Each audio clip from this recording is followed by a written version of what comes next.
Good morning everyone. सो आज हमारे साथ एक खास गेस्ट है, जो वेलनेस कोच है, डॉक्टर जिनेंद्र जैन। उनका स्टोरी काफी खास है। वो एक इंडस्ट्रियलिस्ट रह चुके हैं काफी सालों तक, और उनकी जिंदगी में उन्होंने एक ऐसा मोड़ लिया। अभी काफी लोगों से वो कोचिंग क्लासेस दे रहे हैं, और उनको ट्रांसफॉर्मेशन दे रहे हैं अपनी हेल्थ को लेके। So let's hear from Dr. Jinendra Jain on how this all started and his personal story uh, into wellness coaching. So it's my pleasure Raghunath Sure. कि हम इस विषय पे बात कर रहे हैं। और वास्तव में मेरा जो जीवन रहा है उसमें बहुत उतार चढ़ाव मैंने देखे हैं। Mhm. और जो मेरी लर्निंग हुई है वो वास्तव में बहुत वैल्यूबल है।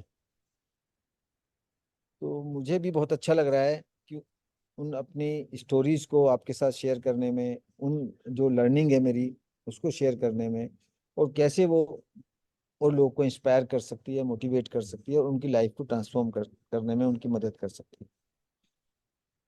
तो अगर मैं Right. बचपन की बात करूं अपने, सबसे पहले Mhm. Mhm.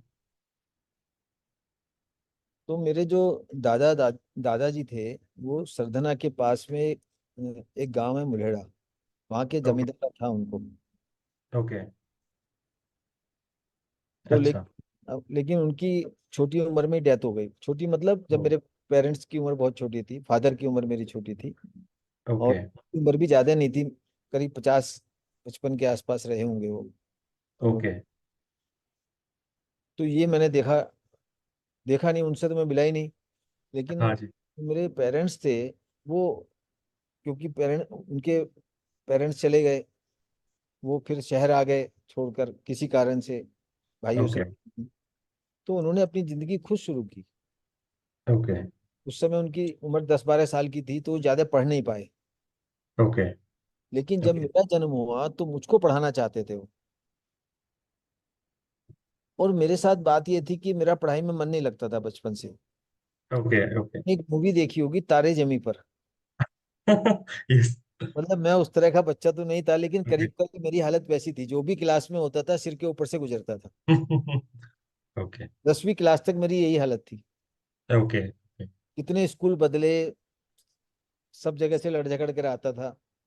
Okay. स्कूल भी पिटाई होती थी, घर पर भी पिटाई होती थी पढ़ाई के लिए। अच्छा। Okay. स्कूल जाना नाइट मेयर हुआ करता था। टीचर्स जो है छड़ी फंसा फंसा कर जो है उंगलियों में ऐसे पिटाई करते थे, हाथ दो, मतलब टॉर्चर करते थे बिल्कुल। Okay. Okay. क्योंकि होमवर्क नहीं किया आपने तो टॉर्चर। Okay. Okay. मुर्गा बनवाना और बेंच पे खड़ा करना वो तो साधारण सी बात थी। ओके। तो हमारे यहाँ हाई स्कूल बोर्ड था यूपी में। ओके। और उसमें मेरी 3rd डिवीजन आई। ओ। मुझे पास होने की उम्मीद नहीं थी, पता नहीं कैसे मेहरबानी हो गई, पास हो गया मैं। ओके। तो तब 11वीं क्लास में मेरे फादर ने मेरे लिए एक ट्यूटर लगाई। ओके।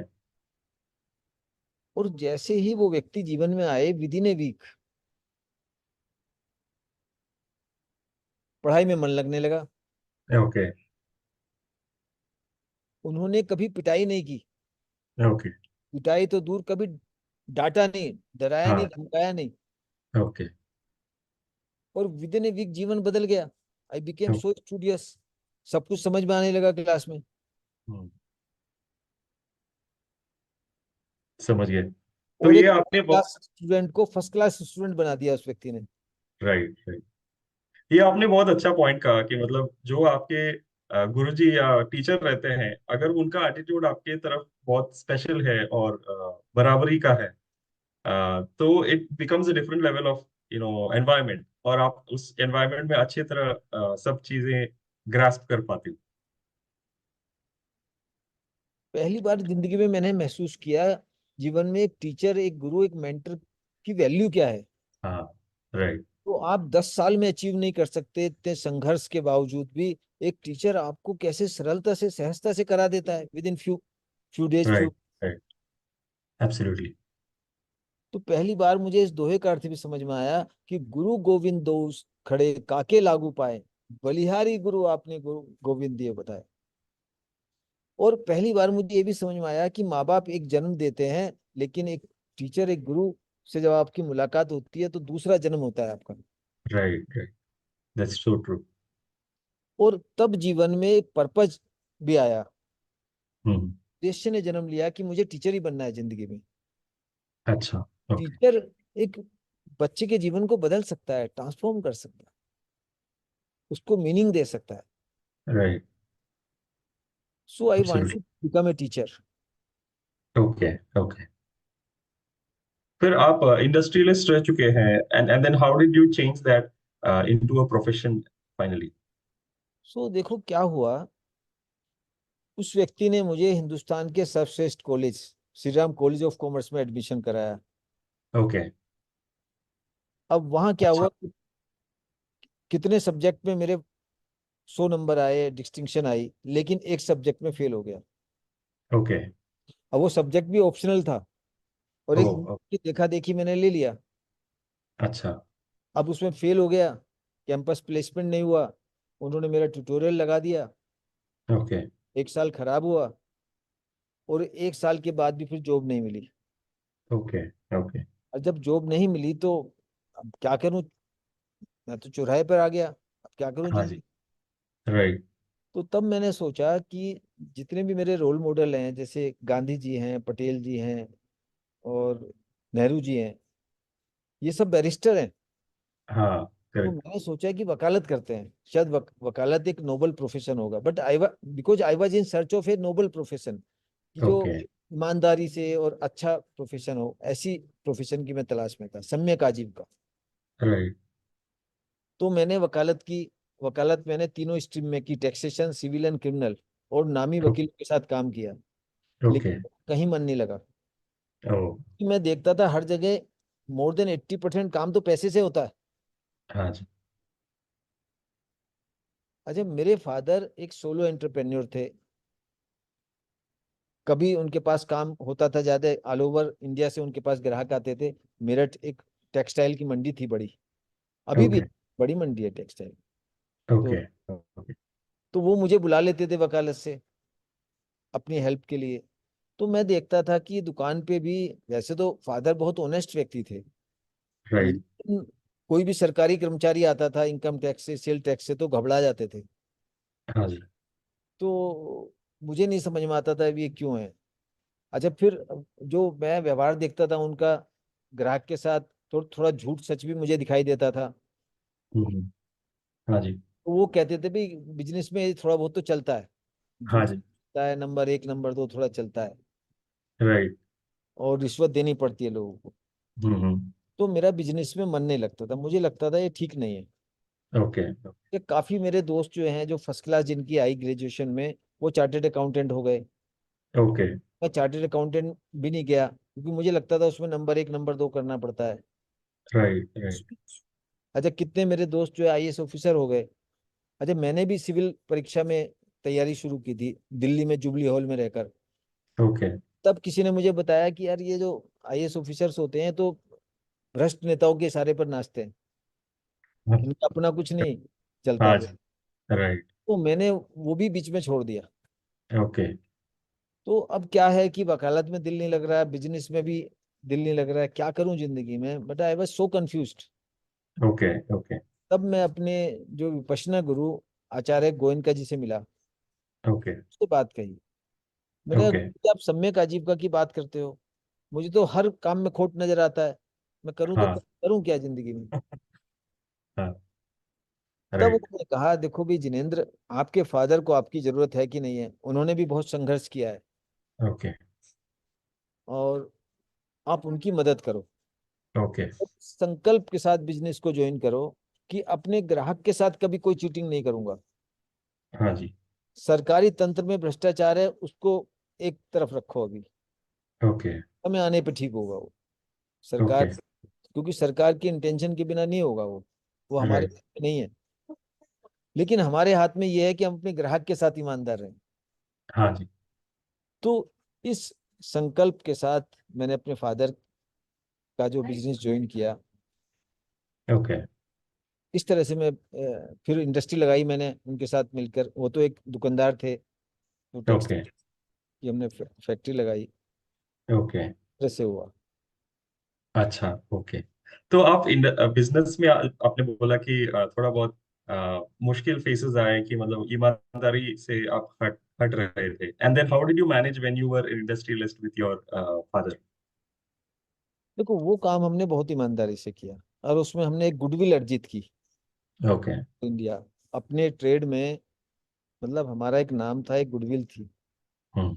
लेकिन मैंने देखा कि 10 सालों में जो मेरी सफलता के थे, मतलब 11वीं क्लास से लेकर और बिजनेस सेटअप करने तक, 10 साल एक सफलता का पीरियड था। मतलब रोज ही एक नई सफलता मुझको मिल रही थी। ओके। तो थर्ड क्लास से सेकंड क्लास, फिर फर्स्ट क्लास, फिर श्री राम हाँ। कॉलेज में एडमिशन, हाँ। राइट। फिर लॉ ग्रेजुएट, फिर फैक्ट्री सेटअप करना। लेकिन 10 सालों में मैंने देखा कि जो बीमारियां हमारे परिवार में थी, वो सब मुझको आ गई। मेरी ओ। मदर बीमार रहती थी, फादर बीमार रहते थे। तो 10 साल बड़ा संघर्ष का रहा। मतलब एक सफलता का दौर भी रहा, लेकिन संघर्ष हाँ का जी। भी। बीमारियों से ओके। जूझना, एक दर्जन ओके। से और लाइलाज बीमारियां। ओके। ओके। तो वो समय बड़ा, मतलब अच्छा होते हुए भी एक डिफिकल्ट टाइम था। I was not so happy. Right. Right. कोई अपने फैमिली में बीमार पड़ता है तो ऑब्वियसली हमारे दिमाग में वही चीज रहता है हमेशा कि मतलब कैसे ठीक करें। तो I actually understand the emotions that you went through. तो फिर क्या हुआ, जब मैंने करीब 100 से अधिक डॉक्टर्स को कंसल्ट किया होगा, मेरे पेरेंट्स ने मेरे लिए। ओह। जिसमें ओके। एलोपैथी डॉक्टर थे, स्पेशलिस्ट थे, आयुर्वेद के बहुत बड़े बड़े वैद्य थे, होम्योपैथ, नेचुरोपैथी, योगा, मेडिटेशन। मैंने बहुत सारी चीजें ट्राई किया। ओके। और मैं अक्सर फादर से मना करता था कि भाई कोई मेडिसिन से फायदा नहीं है, मैं दवाई नहीं लेना चाहता। ओके। उस समय की बात है, 4 4 सर्जरी मुझे बोली हुई थी। ओह। अच्छा। तो फादर ने कहा एक बार मुझे, एक बहुत बड़े डॉक्टर थे मेरठ के, डॉक्टर अनिल एलेंस। वो ओके। मेडिकल कॉलेज जो यहाँ का था, उसके head of the department okay. Senior person थे। वो कहने लगे एक बार इनका इलाज कर लो। इसके ओके। बाद मैं किसी से नहीं आपसे नहीं कहूंगा कि इलाज करने के लिए। तो उनका 6 महीने इलाज चला, बहुत ओके। नियमित। और ओके। 6 महीने के बाद जब मैं मिला उनसे, तो वो कहने लगे, मिस्टर जैन, आपकी बीमारियां तो एलर्जिक है, ओह। इनका हमारे पास कोई ट्रीटमेंट नहीं है, ओके। और ओके। आपको घबराने की जरूरत नहीं है। जब प्रॉब्लम हो तो मेडिसिन ले लो। ओके। तो मैंने उनसे पूछा, क्या जिंदगी भर मेडिसिन खानी पड़ेगी? हम्म। तो चुप रहे। ओके। उस दिन पहली बार मुझे जिंदगी में बहुत डिप्रेशन हुआ। I was so depressed. Hmm. और जिंदगी में पहली बार मन में सुसाइड करने का विचार आया। ओके। ओके। क्योंकि मैं परिवार में देखता था कि सब मेडिसिन खाकर खुश थे, but I was not happy with the medicine. Okay. उस हम्म। मैंने ईश्वर से एक प्रार्थना की कि हे ईश्वर, या तो मुझे स्वास्थ्य दे, हम्म। या मुझे मौत। हम्म। निर्णय आपको करना है, और आज ही निर्णय करना है। हम्म। और आप देखो कि उसी दिन हॉस्पिटल से घर आते समय रास्ते में एक और मेंटर मिले। ओके। ओके। और डॉक्टर रविंद्र शर्मा उनका नाम था। ओके। और उन्होंने कुछ गाइड किया मुझे। ओके। वो नेचुरोपैथ के डॉक्टर थे, नेचुरोपैथी के। उन्होंने अच्छा। ये एक दो ट्रीटमेंट सुझाए, और ओके। मैंने पहले दिन से आकर प्रयोग किए। और देखा, एक हफ्ते में तो बीमारियां रिवर्स होने लगी, oh. Within a week. Okay. Okay. क्योंकि मुझे सबसे बड़ी प्रॉब्लम थी ये नजला, जुकाम और गले खराब की। ओके। ओके। जैसे आजकल कोरोना के लक्षण है ना, सारे लक्षण यही थे। ओके। फीवरिश हो जाना, गले खराब हो जाना, छींक आना, और नाक में खुजलाहट होना। और आंखों में भी फिर उसका प्रभाव पड़ गया था, चश्मा भी लग गया मुझे। ओके। ओके। अब कोई कहता था टॉन्सिल का की सर्जरी करा लो, कोई कहता था ओके। नाक की हड्डी टेढ़ी है इसको ठीक, हाँ। कोई कहता मांस बढ़ा हुआ है, ओ। एक ने कहा साइनसाइटिस है आपको, साइनसाइटिस पंचर करने पड़ेंगे। ओके। ओके। तो इस तरह आई वॉज सो कंफ्यूज्ड। लेकिन जब वो उनके साथ उनका परामर्श से मैंने काम करना शुरू किया तो मेरी बीमारियां रिवर्स होने लगी, ओके। तो मेरी खोज शुरू हो गई। फिर मैं लोगों से और लोगों से भी मिला, ओके। वो अपने अपने फील्ड में इस विषय पर काम कर रहे थे, और मैंने देखा देखते देखते मेरी 1 दर्जन से ऊपर लाइलाज बीमारियां ठीक हो गई, ओ। ओके। चश्मा भी उतर गया। ओके। अगर चश्मा नहीं होता मुझे तो मैं आज पायलट ऑफिसर होता, ओके। क्योंकि मैं एक सम्यक आजीविका की तलाश में था। तो मैंने पायलट ऑफिसर के लिए भी अप्लाई किया था। और ओके। देहरादून में एसएसबी टेस्ट होता है 1 हफ्ते का, ओके। ओके। और किस तरह से मिलिट्री वाले ठोक बजा के देखते हैं एक बंदे को, वो मैंने देखा है। हाँ। राइट। राइट। 1 हफ्ते का तक, और पूरे बैच में 2 लोगों को लिया उन्होंने, जिसमें मैं भी एक था। ओ। लेकिन ओके। फिर मेडिकल टेस्ट में वो 6/6 विजन ना होने के कारण से उन्होंने रिजेक्ट कर दिया। अच्छा। ओ। तो वो तो चश्मा, काफी क्लोज पहुंच गए थे आप, मतलब सिलेक्शन के लिए, लेकिन हाँ चश्मे की वजह से। हाँ। नहीं सिलेक्शन हो गया था, हमने मसूरी में राइट। जाके सेलिब्रेट किया था कि ओ। भी सिलेक्शन हो ओके। गया। अच्छा। तो ये जर्नी है। जब मुझे वो ट्रांसफॉर्मेशन मिला तो मैंने अपने फादर से कहा कि मैं तो यही करना चाहता हूँ। ओके। सोचा इतना संभव है, और कितने लोग परेशान हैं राइट। और डॉक्टर्स के चक्कर काट रहे हैं। हाँ तो जी। कहने लगे कि तुम क्या कोई डॉक्टर हो? मैंने कहा डॉक्टरी भी कर लेते हैं, कौन सी बात है। तब मैंने जानकारी की तो कौन बनाएगा मुझे डॉक्टर, उस उम्र में एमबीबीएस में एडमिशन लेना और वो सब हाँ। प्रक्रिया से गुजरना। तो मैंने देखा डॉक्टर ऑफ नेचुरोपैथी एक कोर्स था उस समय दिल्ली में, ओके। ओके। उसके लिए भी मुझे साइंस के पेपर देने पड़े पहले। ओके। तो वो करीब 4.5 साल का कोर्स मैंने किया। आजकल तो आयुष मंत्रालय और भारत सरकार ने एक कोर्स बना दिया है, BNYS, bachelor in naturopathy and yogic sciences, और उसको ओके। रिकॉग्नाइज्ड कर दिया है। तो एज ए ओके। डॉक्टर आप प्रैक्टिस कर सकते हो oh. I see. Naturopathy and yoga course. तो वो मैंने किया, लेकिन फादर ने फिर भी काम नहीं करने दिया, ओके। क्योंकि वो कहते हैं भाई आपकी परिवार की जिम्मेदारी है और आप इसको पूरा करो। फिर मैं एक नेचुरोपैथी हॉस्पिटल बनाना चाहता था, बड़ा। ओके। तो तब हमारे घर पर एक मेहमान आए, जो साउथ के वीरेंद्र हेगड़े जी का नाम सुना होगा आपने, और हाँ जी। उनके भाई सुरेंद्र हेगड़े। ओके। उन्होंने इस स्थल में एक नेचुरोपैथी का बड़ा हॉस्पिटल बनाया, ओके। ओके। 100 बेड का, और वहां पर BNYS कोर्स भी था। ओ। तो एक दिन वो हमारे घर पर आए और रुके रात को। तो मेरी उनसे बात हुई, मैंने कहा मैं भी आपके जैसा एक हॉस्पिटल बनाना चाहता हूँ। ओके। तब उन्होंने मुझसे कहा कि जिनेंद्र, ये हम ही पछता रहे हैं इसको खोलकर। अच्छा। ओके। कि मैंने कहा क्यों? क्योंकि लोग हमारे पास आते हैं बिल्कुल जब चारों तरफ से निराश हो जाते हैं, और सही। हम उनकी सेवा करते हैं 10 दिन, 15 दिन, 1 महीना, और उनको काफी फायदा होता है। हम्म। घर पर जाकर फिर वो खाने पीने की आदतों से फिर वही उनके सब चीज बराबर हो जाती है। वापस। तो इसका कोई फायदा नहीं है जब तक लोग फूड एडिक्शन को ठीक नहीं करें। तो ओके। मेरे बात पकड़ में आई, क्योंकि उस समय मैं भी उसको फेस कर रहा था। ओके।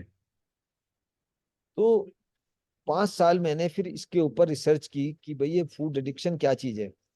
ओके। और जितने लोग अल्टरनेटिव मेडिसिन में आते हैं उनको फायदा भी होता है, लेकिन फूड एडिक्शन नहीं छूटती उनकी।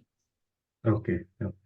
और कितने लोग तो फूड फेटिस्ट हो जाते हैं, या तो फूड एडिक्शन या फूड फेटिस्ट, भैया बस मुझे तो राइट। ये खाना है और कुछ नहीं करना, अनटचेबल। करेक्ट। करेक्ट। तो ये बड़ा गड़बड़ मैंने देखी, तो इस पे मैंने फिर काम किया। 5 साल मैंने इस पे भी रिसर्च की, ओके। ओके। और 30 साल वास्तव में मैंने इस बात पर रिसर्च की कि नेचुरोपैथी को कैसे यूजर फ्रेंडली बनाया जाए, ये अल्टरनेटिव मेडिसिन को, जिसमें नेचुरोपैथी है, योगा है, मेडिटेशन है। क्योंकि अधिकांश लोगों को झंझट लगता है हाँ। नेचुरोपैथी, ये राइट। बट्टी एनीमा, और ये उबली हुई सब्जी खाना, हाँ। और हाँ। ये मेडिटेशन में जाना महीनों महीनों के लिए, मौन रहकर बैठना। तो राइट। आम आदमी जो है इसको नहीं कर सकता है। तो मैंने ओके। साल इसके ऊपर काम किया कि कैसे इसको हम यूजर फ्रेंडली बनाएं, अफोर्डेबल बनाएं। ओके। ओके। और अपने काम से जो मैं समय और धन बचाता था इसी रिसर्च में लगाता था। ओ, दैट्स 30 साल ग्रेट। मैंने इसके ऊपर काम किया। मेरी पत्नी ने भी सहयोग किया मेरा। ओके। हमने कभी गाड़ी, साड़ी और गहनों को अपग्रेड करने पर खर्च नहीं किया। हाँ। ओके। कभी हिसाब किताब भी नहीं रखा खर्चे का। तो ओके। मोटा मोटा हिसाब लगाएं तो 1 करोड़ से ऊपर खर्च हुआ होगा इस 30 सालों में। ओके। ओके। लेकिन 30 सालों के बाद जो परिणाम आए वो बहुत अद्भुत थे। ओके। इस निष्कर्ष पर पहुंचा कि हम किसी भी बीमारी को प्रिवेंट कर सकते हैं। ओके। जब मैं प्रिवेंशन की बात करता हूं उसमें कई उसके पहलू हैं। एक पहलू तो यह है कि अगर पेरेंट्स को कैंसर है तो जरूरी नहीं कि मुझे हो और मेरे बच्चों को हो, या पेरेंट्स को डायबिटीज है, पेरेंट्स को चश्मा लगा है, उसको हम प्रिवेंट कर सकते हैं। ओके। ओके। दूसरा पहलू यह है कि जो बच्चे जन्मांध पैदा होते हैं, ऑटिस्टिक और बीमार पैदा होते हैं, उसको हम प्रिवेंट कर सकते हैं। ये ओके। सुनिश्चित कर सकते हैं कि एक स्वस्थ बच्चों को हम जन्म दें, ओके। तो इसको प्रिवेंट कर सकते हैं। फिर तीसरा प्रिवेंशन का पहलू है, हम प्री मैच्योर जो एजिंग हो रही है, समय ओके। से पहले जो बुढ़ापे के लक्षण आ जाते हैं हमें, जैसे दांतों में कैविटी है, चश्मा लग जाना है, बालों का सफेद हो जाना है या गिर जाना है बालों का, या राइट। थकान रहना है, या डायबिटीज हो जाना है। तो ये जो ओल्ड एज की बीमारियां हैं, जो वास्तव में तो ओल्ड एज में भी बीमारियां होना जरूरी नहीं है, अब तो मेरी ये बात राइट। समझ में आ गई। हाँ जी। तो उसको हम प्रिवेंट कर सकते हैं और रिवर्स ओके। भी कर सकते हैं। किसी भी बीमारी को किसी एज में भी रिवर्स किया जा सकता है। ओके। ओके। और सो हाँ हाँ जी। जी। सो आपने बोला कि naturopathy was is little complicated, और आपने उसको रिसर्च करके 30 साल के बाद you have simplified it. Yes. So अभी जो आपके जो प्रिंसिपल्स है, उसमें common man can they easily practice naturopathic suggestions? Yes. अब हम उसको नेचुरोपैथी नहीं कहते हैं, हम ओके। कहते हैं वो प्योर नेचर क्योर है। मतलब ओके। जो प्रकृति में एक सेल्फ हीलिंग सिस्टम है, ओके। जो जानवरों में भी होता है, पेड़ पौधों में भी होता है, और यस। मनुष्य में तो बहुत एडवांस लेवल का है। राइट। तो वो असली प्योर नेचर क्योर है। नेचुरोपैथी तो ये है कि जो हॉस्पिटल्स में होती है, नेचुरोपैथी आश्रम में होती है। हम घर ओके। में रहकर बिना किसी झंझट के ओके। अ, हम किसी भी व्यक्ति को क्योर कर सकते हैं। ये मेरी। Okay. Okay, that's a great relief, क्योंकि काफी सारे लोग यही सोच के बैठते कि मतलब हम लोग प्रैक्टिस नहीं कर पाते, और हम शायद वो एनवायरनमेंट में नहीं है जो हमारे रिजल्ट प्रोड्यूस करने लायक है। तो आपकी जो नॉलेज है after so much research, definitely something everybody would be looking forward to. Yes. So जो आपके अभी का जैसे चल रहा है, what are the programmes that you are offering, and what is it, how can people get enrolled in into your programmes? Can you talk a little? देखो बहुत सिंपल है प्रोसीजर। एक तो हम एक सप्ताह में एक वेबिनार करते हैं, 3 घंटे का एक प्रोग्राम करते हैं। ये इंट्रोडक्टरी प्रोग्राम होता है। अपनी ओके। जो 30 साल की रिसर्च है वो 3 घंटों में मैं बांटता हूँ, लोगों के साथ शेयर करता हूँ। और वो भी ऐसा ऐसा मतलब कम्पैक्ट है और लाइफ चेंजिंग है। कुछ लोग 3 घंटे की प्रोग्राम करने से ही उनकी जिंदगी में परिवर्तन आ गया है। वो इतनी ओह, ओके। पावरफुल वर्कशॉप है। मतलब हम इंट्रोडक्टरी कहते हैं लेकिन अपने आप में पावरफुल है। उसमें बहुत सारे वो प्रोसीजर्स मैं सिखाता हूँ। ओके। इससे व्यक्ति की जिंदगी बदल जाती है, वो घर पे रहकर ही वो प्रैक्टिस कर सकता है। ओके। ओके। उसके बाद नेक्स्ट लेवल पे जो लोग 6 दिन में उस ट्रांसफॉर्मेशन को एक्सपीरियंस करना चाहते हैं मेरे साथ रहकर साइंटिफिकली, उन ओके। 6 प्रिंसिपल्स को जो मैंने एक्सप्लोर किए हैं और जिनकी जड़ें इंडियन हेरिटेज में हैं, तो वो प्रोग्राम का नाम है शतावश्यक आरोग्यशाला। ओके। शतावश्यक आरोग्यशाला एक भारतवर्ष का प्रोडक्ट है राइट। और 6 दिन का है। ओके। ओके। 6 दिन का एक कार्यक्रम होता है जिसको हम कंडक्ट करते हैं ऑनलाइन भी और ऑफलाइन भी। राइट। तो लोग सीख सकते हैं उसको घर पर बैठे बैठे बैठे। Okay. Okay, sure. I'm sure all of the viewers are eager to get into your program and derive benefit. तो हम लोग ये पॉडकास्ट को कंटिन्यू रखेंगे। आज जिनेंद्र जी ने हमें आधे घंटे का स्लॉट दिया था and he has some other meetings, but this will be continued and we will learn from him what are the transformation that he has done across multiple people, solutioning multiple diseases that never seemed possible to be solved. तो एक transformational coach रह चुके हैं। काफी लोगों का success story हम लोग सुनेंगे इनसे और इनके पर्सनल जर्नी के बारे में। So thank you so much Jinendra Jain sir for joining us today. Thank you, thank you, thank you, thanks a lot. Thank you.